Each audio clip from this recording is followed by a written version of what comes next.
Matt from Edison Trains here again. Welcome back to the channel. Hope everybody's doing well.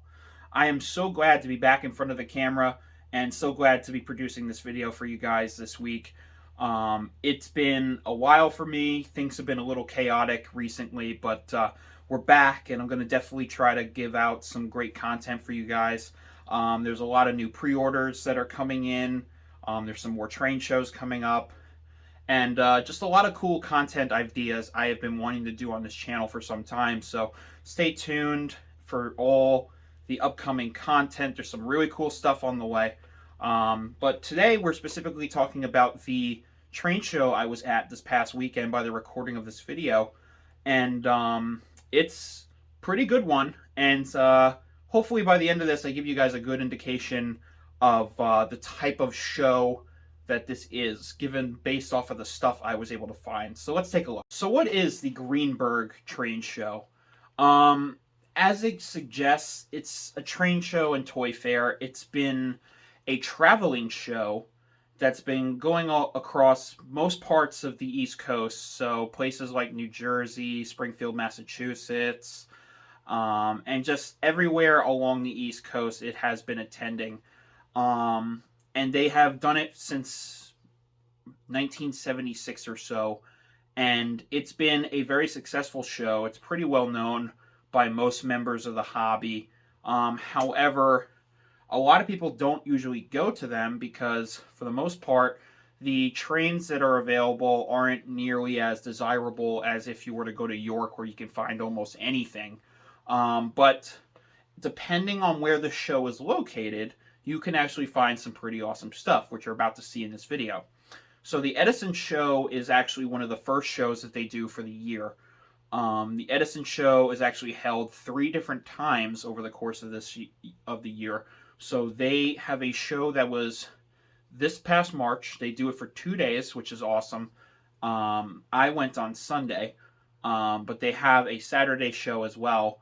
And they also do this show again in August, and they do it in November, right around after Thanksgiving time or so. Pretty much towards the very end of November, early December, they start that show. And it's actually a really nice time. The show has mostly been known for being a family-oriented show. Sometimes manufacturers will come to this. So I went to the show once where they had Bachman, and they had Lionel and a few other manufacturers to come show off certain products and whatnot.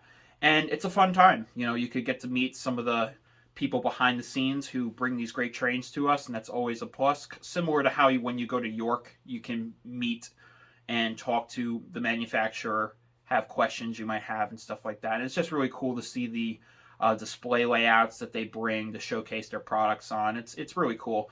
But the show normally doesn't get nearly as attended because, you know, they usually have a lot more layouts and a little more activity-related things than model trains. However, the Edison show is honestly a diamond in the rough because the Edison show is located maybe 2 hours outside of Manhattan. In just the Long Island area or Pennsylvania and other neighboring states where the show is located. And a lot of times you have some really big collectors that come to sell certain pieces from their collections. And at this show, there was a lot of high-end, fully scale command control engines and a lot of really awesome rolling stock. Some stuff was even brand new that just recently came out. So I think the Edison show is actually worth the time and worth the drive if you're in the area, or just thinking about going to another show to maybe hold you over till you go to York, or maybe a local show that's by you, depending where you're located. But this show definitely is a lot of fun to go to. It's in one convention center, and it's really cool. It's actually laid out very nice. And there's loads, and I mean loads of tables of various stuff. Everywhere you look, there was something. I could have walked out of there with more things than what you're about to see in this video, but you got to learn to tap out when you have to. But I digress with that. But that being said, let's go check out all the new stuff that I acquired at this show. So I thought it'd be best if I bring you guys trackside to just show you an up close and personal look at some of these cars I picked up. Now, on the surface, they might be very generic, but at the same time, they are good ones. These are cars that I don't believe you can really find at train shows too often.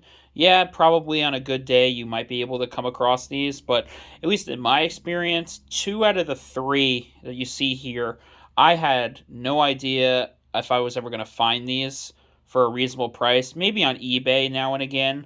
But, at a train show, it's better than paying shipping, right? But in this case, we have some really cool ones, and the middle one is really interesting. So we'll start off with, right, we'll go from right to left and then carry on. So what we have here, very, very, very self-explanatory car, but something that I think is worth bringing up because this is probably one of the most special and one of the most popular freight cars of all time. This is the State of Maine Products car, and if you are a post-war collector or just a model railroad enthusiast in general, this car is pretty sentimental to a lot of people. This is such an iconic car from the Lionel post-war days, and a lot of people out there have been wanting the scale versions of these cars, and sometimes they're hard to find. The Lionel Freight Sounds car, you almost never see this come up online or at train shows. This is not that, of course. This is an MTH Premier version, but still really cool nonetheless. Now, what I like about this one is it's slightly different than a traditional State of Maine car. So this is a slightly darker shade of blue. This is more of a navy than a more pop-out blue than what we're used to seeing. There's also black rubes and black sides on this thing, which isn't really prototypical, yes, but at the same time, it's more common to see a blue roof and blue ends than you would black ends and blue roof. So it's really different and really cool to see nonetheless. I really like this car. I've been looking one for many, many years. I just couldn't come across a scale one for a good price. Some guys want really high prices for these, and I'm happy to say I found one for a very reasonable one. And it's very typical MTH. It has really nice scale detailing. Probably you can find a MTH, the Atlas Premier Line version of this whenever they release it. It'll probably have a little more up-to-date details than what this one has, but because on this one it has the non-see-through walkway tread, but that's okay. It's really not a deal breaker for me. Still really nice sharp decals and detailing on the back and on the sides, and just a lot of separately applied details regardless. But very sharp car, really stands out in a steam era freight train for sure, and I'm just really happy to finally have one. Definitely gotta track down more of them. So next is a car I had no idea Atlas made. So this here is the Atlas Masterline Steam Era Classics car. And as you guys know, Masterline is probably the very best of the best as far as scale freight cars are concerned. These are just absolutely fantastic cars. No matter which one you pick from Atlas, you're going to get a good one. And this one is very unique. I've never seen this paint scheme before, ever. I really picked it out because the paint was really unique to me, and just seeing this word Buki on the side, I don't know what it is. Just that name's fun to say, Buki. I don't know what it is, but it's really cool. So this is a product company, a farm produce company, and this is a refrigerator car. As you can see, it's a more later one than what a lot of folks are used to seeing for like PFE reefers and stuff like that. But nonetheless, very, very cool. And I really like the paint on this specifically because it showcases a lot of the details that are on this car. So you can see all the awesome rivet detail. The decals on here are really awesome to look at. And I really like that it has the same colored roof on this next to the sides. And it also has the black sides. It's really cool. You can see all the really awesome detail. Usual Atlas stuff here. Just really awesome to see. You get the separate brake hose on one side. Very, very awesome nonetheless. This one I got to track down at least another one because they did make two different road numbers. And surprisingly, this car goes for a lot of money on eBay, which I wasn't aware of because I didn't know they even made this car. I've seen this type of prototype before, but I never seen this paint scheme ever. I never seen it in photos or anything, so very unique to pick something up like this. And this is the beauty of a train show. Sometimes you find stuff you really aren't expecting to find, And these are the ones you definitely don't walk away from. And finally, we come across this car, which I think is very cool, and a lot of people don't talk about this one. This is the Susquehanna Sussy Q boxcar. This is another MTH Premier boxcar, similar, exact same specs as the previous one, but I mainly got it because of this. Just so classic. The Sussy Q girl with the lantern, just really awesome decal, and just a really cool piece of railroading history. This is a very, very unique boxcar that doesn't get a lot of attention. I have a LCCA exclusive covered hopper in the same paint scheme, although the green's different. But this is just super cool to see this. I've been looking for one of these for a long time. That deep green is really cool, and that decal is just solely the reason why I bought it. It's just so iconic and really classic looking and different than anything else you would see on the rails. But that being said, we have a couple other items to check out, so let's get to it. Okay, so this next piece is actually probably going to come off as a shock and a surprise to a lot of you, given that I'm an East Coaster, and this is actually the first West Coast related piece that's ever being featured on my channel. And it's honestly the most striking car I think I have in my collection at this moment in time. And there's a method to my madness. So this is the recently released theater car by Lionel. And this thing is just absolutely killer. This thing is really sharp, especially in this Santa Fe paint scheme. And this thing we're going to probably check out in a future video. But I might, at the end of this video, if I can, I will try to have a mini recording of this car going around using the camera. But I think we might actually do an entirely separate video dedicated to this car. Let me know in the comments if you would like to see something like that. But this car is just really, really cool. It's very highly detailed, as you can see. And the overall end piece is just really neat. Because, as you can see, it's in a theater formation. It goes down, it slopes down for different angles of the track and various scenery for excursion trains. And that gets to the main word and the main thing we're going to discuss here. I picked this up because some folks know, some of my close buddies know what I have planned regarding this car. But for you, the viewers, this is going to be your first time hearing this. Over the next year or two, I'm going to be trying to build a specific train that I've been wanting to recreate for many years. So I'm going to try to recreate the 1992 Santa Fe Employee Appreciation Excursion Train. So this train is the first major excursion train that the famed 3751-484 Northern pulled in her return to service after restoration. And it has been an agenda of mine to recreate this. I watched a lot of There Goes a Train as a kid, and I've always wanted to recreate that after seeing various stock footage of that at the time. And the engine's just so iconic and classic to me, and it's very nostalgia driven for me doing this. And this is the first out of, believe it or not, there's going to be like 11 more cars that I have to pick up to do this. And you'll see in these photos here that it's going to be a really impressive train when it's all put together. So this is the end car that would have been at the end of that excursion. So this is the track inspection car. And yeah, this is just going to be a fun project, a fun thing to try and hunt down and build over the next year or two. By no means am I going to go absolutely crazy and haywall to get this thing done right away. That's just going to cost way too much money and a lot of time, especially tracking down the 4 engines I need. I need 3751, and then I need 3 -8s. And of course, I need to track down all the passenger cars. But that will all come in due time. But as you can see, the car is just absolutely awesome. The detailing on it is fabulous. It's really well done. And we'll probably take a closer look at it when I'm close to having that train done. If not, I'll do it sooner and give you guys a demo of how this works. If not, I'll do a YouTube short of it.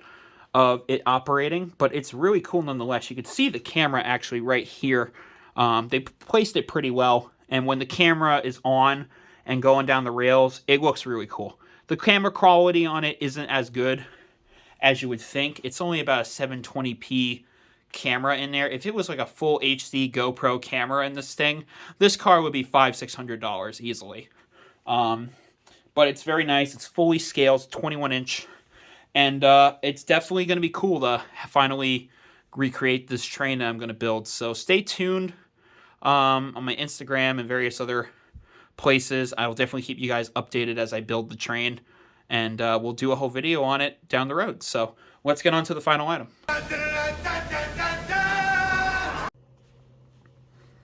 So here she is, folks. This is the final item I acquired at the Edison Train show. And this, to me, is the reason why I call Edison a diamond in the rough or a hidden gem train show, because you could potentially find pieces like this. And I walked away with this engine for a really hard to pass price. And it goes to show that you can go to local shows and find some really cool pieces, and this is definitely a cool piece.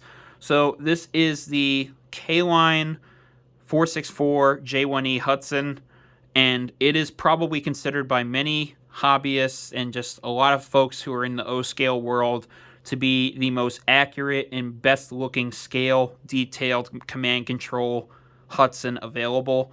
And it really shows, and we're going to do a full review and history of this engine down the road. But before we even get to that, I got to do a few things to it.